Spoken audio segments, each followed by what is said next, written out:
हमारे आजादी के इतिहास का सबसे महान चरित्र महात्मा गांधी, हमारे बापू। इतिहास के एक किरदार, ये चरित्र हमसे कई बार बहुत कुछ कहना चाहते हैं। इतिहास हमसे कहना चाहता है कि तुम्हारे भीतर हूं मैं, तुम्हारे आसपास हूं, तुम्हारा आज हूं मैं, कहने को मैं इतिहास हूं।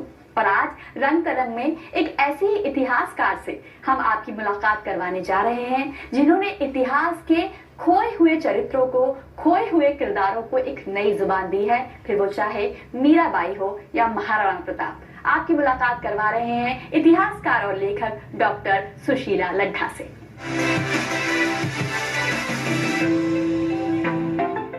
इतिहास हमसे कई बार कुछ कहना चाहता है, अपने रहस्यों को उजागर करना चाहता है, लेकिन उसे रास्ता नहीं मिलता।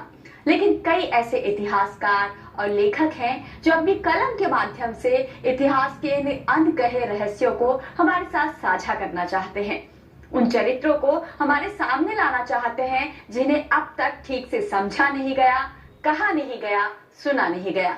तो आज रंग तरंग में हमसे रूबरू हो रही है एक ऐसी ही इतिहासकार, लेखक और महिला सशक्तिकरण के लिए अपनी आवाज बुलंद करने वाली डॉक्टर सुशीला लड्ढा, जिन्होंने इतिहास के किरदारों में एक नई जान फूंक दी है। नमस्कार सुशीला लड्ढा जी, बहुत बहुत स्वागत है आपका रंग तरंग में। नमस्ते। सुशीला लड्ढा जी, आपने जिन किरदारों को चुना, चाहे वो मीराबाई हो, चाहे महाराणा प्रताप हो, उनके बारे में बहुत कुछ लिखा गया है, बहुत कुछ कहा गया है, लेकिन आपकी किताब में ऐसा क्या नया है जिसे पढ़ा जाना चाहिए? इसकी मौलिकता और विशेषता मैं बताना चाहूंगी कि इसमें मीरा का समग्र जीवन दर्शन, मीरा के भक्ति पदों पर श्रीमद् भागवत का प्रभाव और आज के विरोधाभासी विसंगतियों के युग में सही ढंग से जीवन जीने का संदेश हमारी युवा पीढ़ी को मीराबाई दे रही है। ऐसा और आज के जीवन में सामाजिक, नैतिक, राजनीतिक, सांस्कृतिक जीवन में मीरा के पदों की क्या प्रासंगिकता है, ये मौलिकता मेरी इस कालजयी मीराबाई एक समग्र विवेचन में है। साथ ही मीरा लोक जीवन में नमक की तरह घुली है, मीरा का लोक जीवन पर प्रभाव ये भी इसमें वर्णित है। बहुत सुंदर बात कही आपने। आप मीराबाई की प्रशंसक हैं और मीराबाई के किरदारों को हमने कहानियों में बहुत देखा, पढ़ा और सुना है, लेकिन क्या कुछ ऐसा है कि मीराबाई का चरित्र पूरी रोशनी के साथ हम तक नहीं पहुंचा? क्या हमने उस चरित्र को धुंधला होकर देखा है? मुझे लगा वह कौन मंत्र था, कौन तंत्र था जिससे ऐसा हाल हुआ। तन में गिरधर, मन में गिरधर, बाहर गिरधर, भीतर गिरधर, हर पौर पौर में सामरिया, हर रोम रोम में सामरिया, जिसका सपने में वर्णन किया उस पर तन मन सब वार दिया। ऐसा मुझे लगा कि मीरा कृष्णमय होकर भक्ति की, हम भी मीरामय होकर मीरा को जाने समझे, मीराबाई का एक पद गाकर हम साधन धाम मोक्ष का द्वार, भगवान की भक्ति बहुत अच्छे से कर सकते हैं। ये मुझे महसूस हुआ। मीरा को पढ़कर बड़ी हुई हूँ, इसीलिए आप सबके समक्ष खड़ी हुई हूँ। आपने मीराबाई पर इतना विस्तार से लिखा है। मीराबाई जिस युग में इस दुनिया में आई, तमाम बेड़ियां थी उनके सामने, तमाम रूढ़ियां थी, बावजूद उसके उन्होंने उन बेड़ियों को तोड़ा। क्या अपनी किताब में आपने उन रूढ़ियों के बारे में और मीराबाई के इस चरित्र के बारे में भी विस्तार से लिखा है? बिल्कुल। मीरा नारी पथ प्रदर्शिका है, नारी मार्गदर्शिका है, नारी चेतना की अग्रदूत है। 2001 में जोधपुर महाराजा गद सिंह जी ने अंतर्राष्ट्रीय मीरा संगोष्ठी करवाई थी। तब मैंने पेपर पढ़ा था, नारी चेतना की अग्रदूत मीरा। मीरा तो डंके की चोट कहती है, सिसोदो रूठा तो मारो कई कर लेसी, मैं तो गुण गोविंद का गासिया उमाए, राणा जी रूठे वारा देश राक्षसी, हरी रूठिया कुमला से उमाए।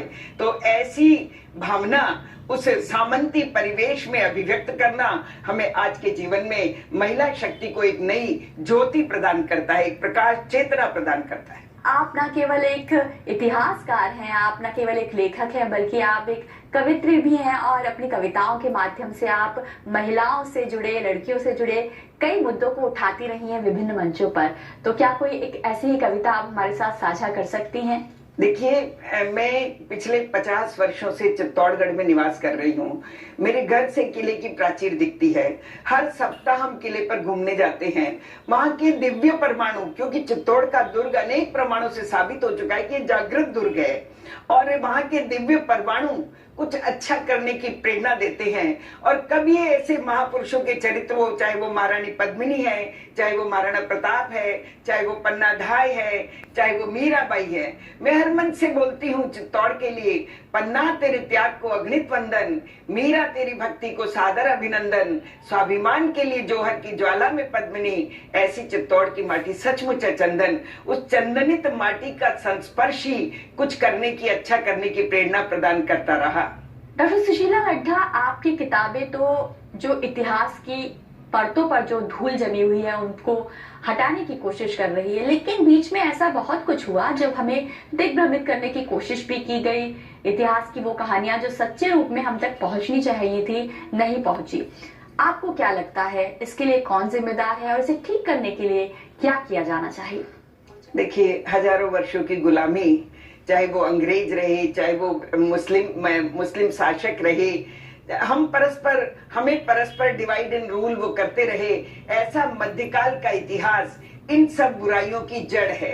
बाकी हम अपने सतयुग और वैदिक काल की ओर जाएं तो ऋषिकाएं, न कोई हमारी घूंघट प्रथा थी, न कोई हमारे बाल विवाह होते थे, कई तरह की विधवा विवाह होते थे, सब कुछ अच्छी स्थितियां थी। लेकिन पराधीनता के काल ने हमें दिग्भ्रमित कर दिया और पाश्चात्य अंधानुकरण ने हमें पतन के कगार पर लाकर खड़ा कर दिया।